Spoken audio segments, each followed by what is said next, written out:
రైతు పండించిన చివరి గింజ వరకు కొంటామన్నారు రాష్ట్ర కార్మిక శాఖ మంత్రి వివేక్ వెంకటస్వామి.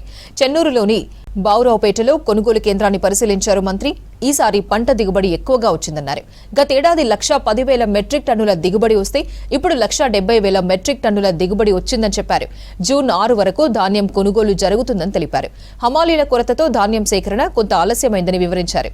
కొనుగోలు సజావుగా జరుగుతుంటే బీఆర్ఎస్ నేతలు రైతులను రెచ్చగొడుతున్నారని మంత్రి ఫైర్ అయ్యారు.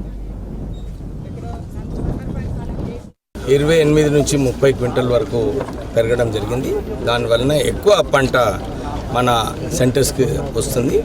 ఇక్కడ మీకు అందరికీ తెలిసిన విషయమే, టీఆర్ఎస్ టైంలో 1,13,000 మెట్రిక్ టన్నులు ఇప్పటి వరకు 28th వరకు ఆల్రెడీ 1,27,000 మెట్రిక్ టన్స్ కొనుగోలు చేయడం జరిగింది. అంటే టీఆర్ఎస్ కన్నా ఎక్కువ కొనుగోలు కావడం జరిగింది. సుమారు 16,000 మెట్రిక్ టన్నులు. ఇంకా కొద్దిగా సమయం ఉంది, మనం వర్షాకాలం వచ్చే వరకు ఇంకొక 30,000-40,000 టన్నుల కొనుగోలు అవుతుంది. అంటే ఈ సంవత్సరము సుమారు 1,60,000 మెట్రిక్ టన్నుల వడ్లు కొనుగోలు చేయడం జరుగుతుంది. ఆందోళన పడకండి.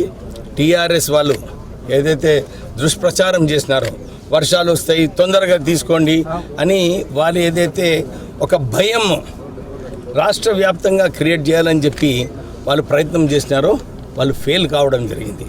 మన మాజీ ఎమ్మెల్యే బాలకసుమని చెప్పినాడు, అరే ఎక్కడ పోయినా కానీ రైతులు రావటం లేదు, 4 వస్తున్నారు, 70 మంది మా కార్యకర్తలు ఉన్నారు. అంటే రైతులకు తెలుసు నిజంగా మీ హయాంలో మీరు ఎట్లా రైతులను దూసుకున్నారు.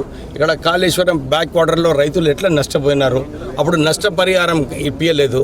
కానీ నేను ఎమ్మెల్యే అయిన తర్వాత ఆ కాళేశ్వరం ప్రాజెక్టు వలన ఎవరైతే నష్టపోయినారో వాళ్ళందరికీ నష్టపరిహారం ఇప్పించడం జరిగింది. అంతేకాక ఆ ప్రాజెక్టు 1,00,000 కోట్ల రూపాయలు ప్రజల సొమ్ముని దోచుకోవడం, కమిషన్ల కోసం దోచుకోవడం జరిగింది. ఈ సంవత్సరం కూడా ఆ నీళ్లు, పోయిన సంవత్సరము కాళేశ్వరం నీళ్లు లేకుండే రైతులకు, ఈ సంవత్సరం కూడా నీళ్లు లేవు రైతులకు.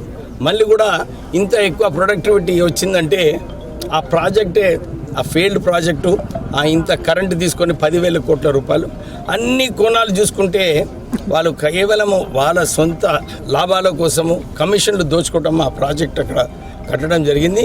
రైతులేమో వస్తలేరు, ఎందుకంటే వాళ్ళకి తెలుసు రైతులకు సరిగా నడుస్తున్నది, కొనుగోలు మంచిగానే నడుస్తున్నది. మాకు ఇంకా నార్మల్లీ ఇక్కడ కోటపల్లి చెన్నూరులో 15 జూన్ వరకు కొనుగోలు నడుస్తుంటుంది. కానీ మేము అంతా రెడీగా ఉన్నాము, ఎప్పుడు ఎంత వచ్చినా కానీ అంత కూడా కొనుగోలు చేయడానికి సిద్ధంగా ఉంది ప్రభుత్వము. బర్నింగ్ ఎవరి కోసము అభివృద్ధి కార్యక్రమాలు ఏదైనా రైల్వే ట్రాక్ వేయాలంటే 100,000 కోట్ల రూపాయలు అవుతుంది. మీరు బ్లాస్ట్ చేస్తే ఏమవుతుంది, ప్రజలకు నష్టం అవుతుంది. రైల్వేస్ చీప్, ట్రావెల్ చేయడానికి అందరూ రైల్వే ఎందుకు పోతారు, చీప్ ఉంటుందని.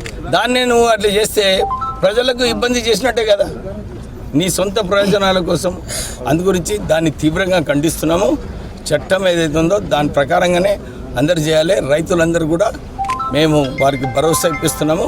సరిగా అన్నీ కూడా ఆఖరి గింజ వరకు మేము కొనుగోలు చేస్తాము. నిజంగా ఎవరికైనా నష్టపోయితే వాళ్ళకి నష్టపరిహారం ఇప్పిస్తాం.